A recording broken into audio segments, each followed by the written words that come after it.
everyone, welcome back to my channel, and if you are new, welcome. My name is Meg, and today is an episode of Bachelor Talks.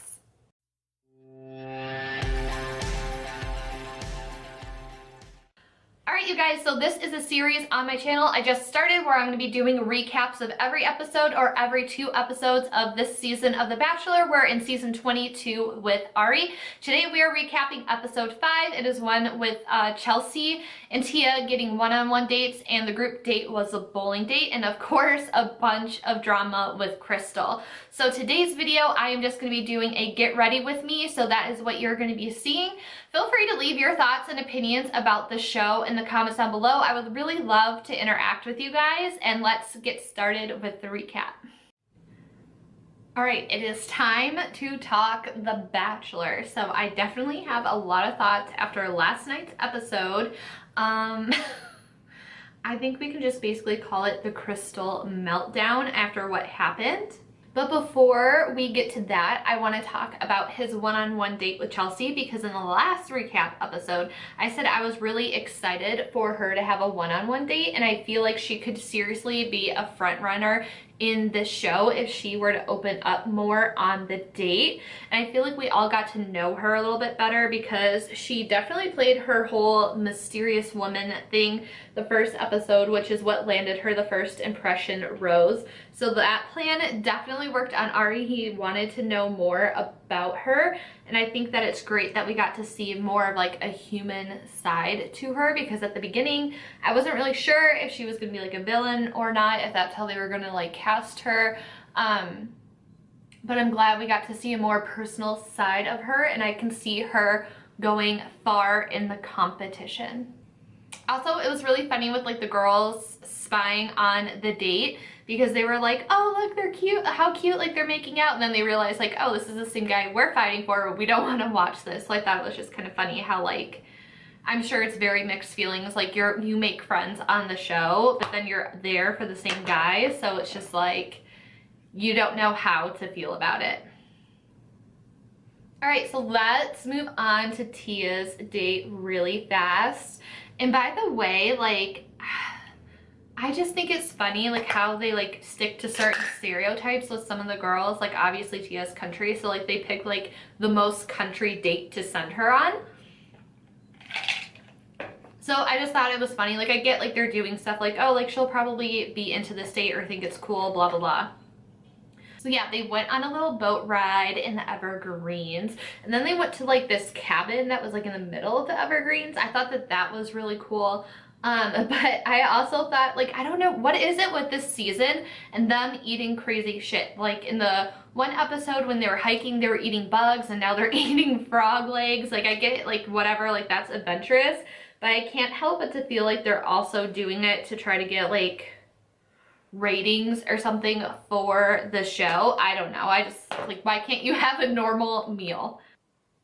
But I definitely loved this date because, as I said from the beginning, Tia is definitely like one of my favorite people, and I hope she makes it really far in the competition. I just feel like she's one of the girls on the show that's like actually truly genuine, and she's not afraid to show any of her real colors. Some of the other girls, you can kind of tell like they're still like a little bit reserved, like even when they're interacting with each other, and I just feel like Tia keeps it real like 100% of the time. And I also think that it's awesome on the date that she like expressed her feelings. Like she's the first one of the girls to tell Arie that she's starting to fall for him. And I think that he's starting to get really into her, so that makes me excited. So let's go on to the drama part of the episode, which was literally the entire episode. Like I said, we could just call this like the Krystal meltdown, or like Hurricane Krystal, like Becca said. So basically for the group date, we all saw them go on this bowling date, which was like fun and lighthearted. And by the way, there's something really interesting that I noticed in this episode, and I want to know if any of you guys caught this. By the way, I'm just gonna be dipping into my Jaclyn Hill palette for my eye look today. But the one thing that I noticed is that they were drinking and stuff on the date, drinking beer, and I think that Krystal had a little bit too much to drink. Like I could kind of tell, like, oh, I feel like she's starting to get buzzed or like a little bit drunk, whatever, like who cares.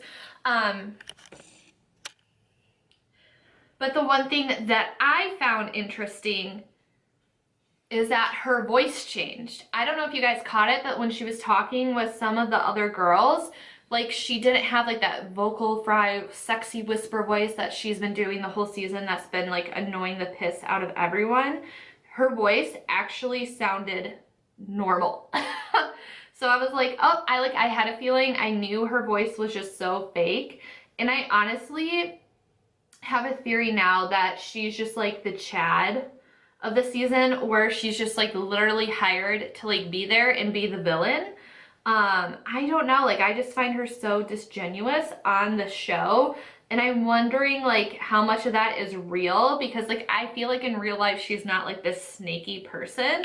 I just feel like it's just something on the show, because like every season, like last time there was Corinne and Taylor, like there's just always someone on the show. But at least with Corinne and Taylor, they were both like genuinely there and like serious about the competition. With Krystal, like I just feel like she's totally like a Chad, like why are you really here kind of deal. And then before they started bowling, I like cringed a little bit, and I actually felt bad for her, because like they're like, okay, you guys get to pick your own teams, and I'm like, oh god, like no one's gonna want her on their team. And like I actually felt bad. But she was on, what was it, like the single rose or whatever team with the blue shirts, and they ended up winning. So their prize was to spend the night with Arie and like hang out with him and get extra time. However, like Arie had, I like this way of thinking, because it's just like, it sucks because it's like you're there on a group date and then there's like a whole chunk of girls that are missing out on quality time. So I get like that was supposed to be like a bonus or like a reward or whatever, but sometimes it does suck not getting to spend that time. So I thought it was kind of cool that he's like, hey, let's just have everyone come. And that sent Krystal into a giant spiral. So this had Krystal like freaking out and upset, and she was like all but her, and like Becca said that she was being a sore winner. I didn't really see that until she was like freaking out, and I'm like, yeah, she's just... But it's interesting though, because if the roles were reversed, she would be so ecstatic and happy. But basically they allude to the fact that Krystal was shit-talking Arie all the whole way home on the bus, calling him a liar, saying questionable things about his character, just all butthurt about it, which I find interesting that they don't have cameras, or like that they're not mic'd up on the bus. Like I find that really interesting that they don't have that. Because I feel like we've seen other episodes where, I forget whose season it was, but there were a bunch of guys and they were talking about their plan and their strategy to stay on the show long enough just to be the next Bachelor. If you guys remember that season a couple of years ago. So I just found it really odd that they had like no audio or like no visual of Krystal acting this way on the bus. I just feel like, again, it's just like another thing that producers just wanted to hype up to add to the drama for this season. So anyways, they get back to the hotel and we see the girls kind of confronting Krystal, like, why are you talking shit about him, blah, blah, blah, blah, blah.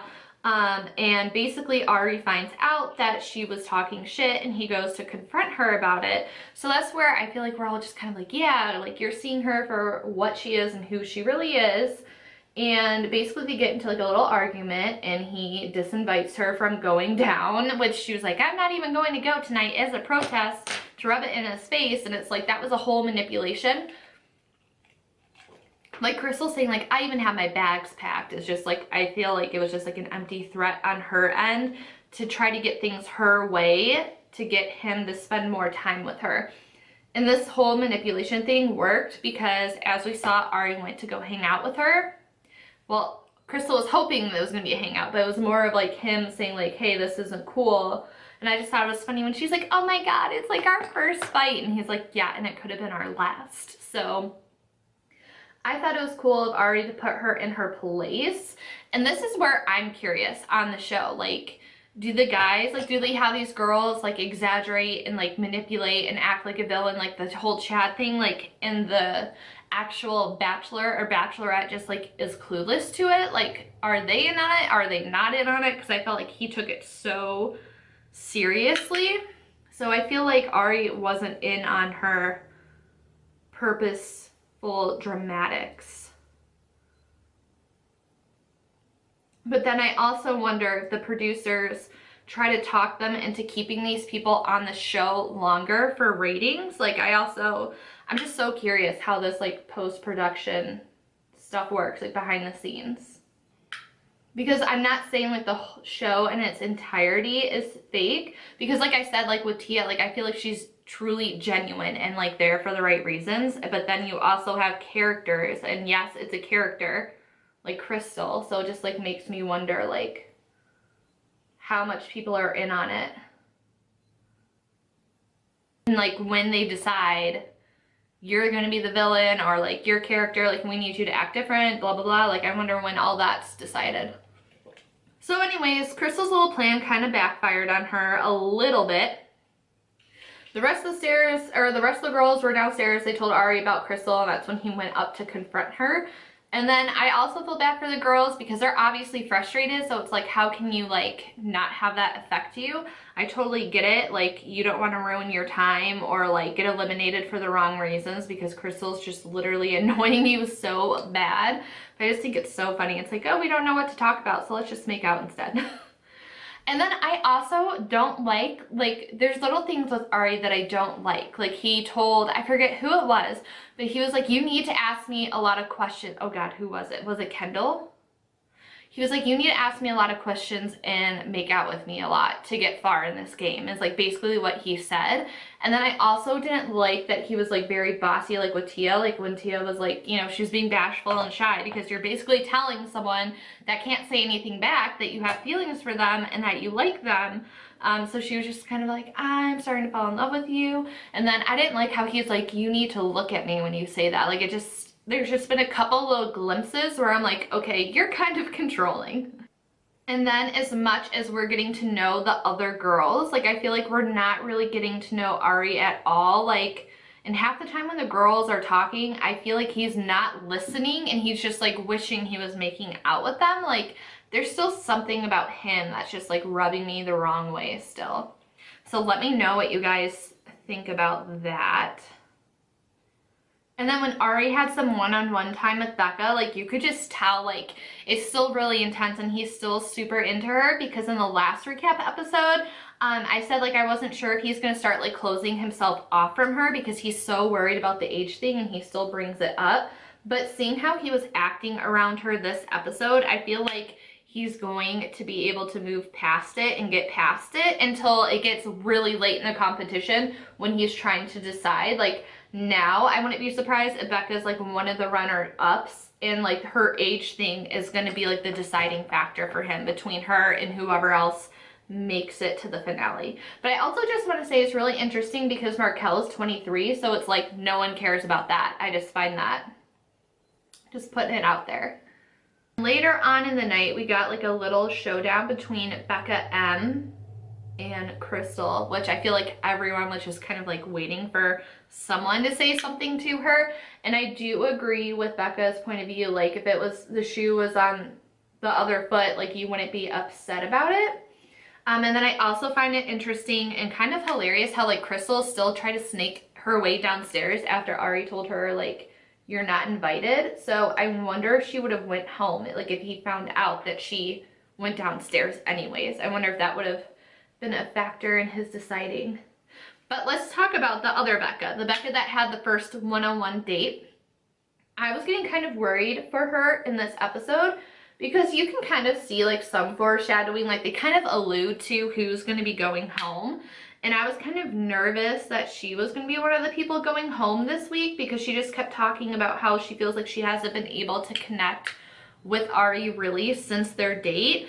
And I feel like she could again be like a really good match for him, but I just feel like he's distracted by all these other things right now. So Becca's kind of on the back burner, but luckily she still made it through to another week. So I'm interested to see if they're going to be able to get that connection back. Also kind of surprised that Markel went home. I wasn't shocked about the other two girls because they like never really had screen time. We didn't really see them connecting with Arie. But I was kind of surprised, and I felt bad for Markel because obviously she had to step away from the show because her grandfather passed away. But it just, I would be disappointed and upset if I was her too, knowing Krystal got the rose over you. So I felt bad for her, and I hope she comes back for like Paradise or something like that. Alright, so I just popped some mascara on, and then for lips, I'm using my Nude Stick in Whisper. So let me just say, ABC needs to like get their shit together because while the show was airing during the commercials, they previewed for next week where they are in Paris, but then they also showed a clip of Krystal saying, "We'll always have Paris." And it's like, that was such a spoiler because they made it so obvious like Krystal is in deep shit this episode and there's like a really good chance of her going home. And it just kind of spoiled it for everyone, like knowing she's going to stick around for another week. But with that being said, maybe next week is going to be the last week we have to see Krystal.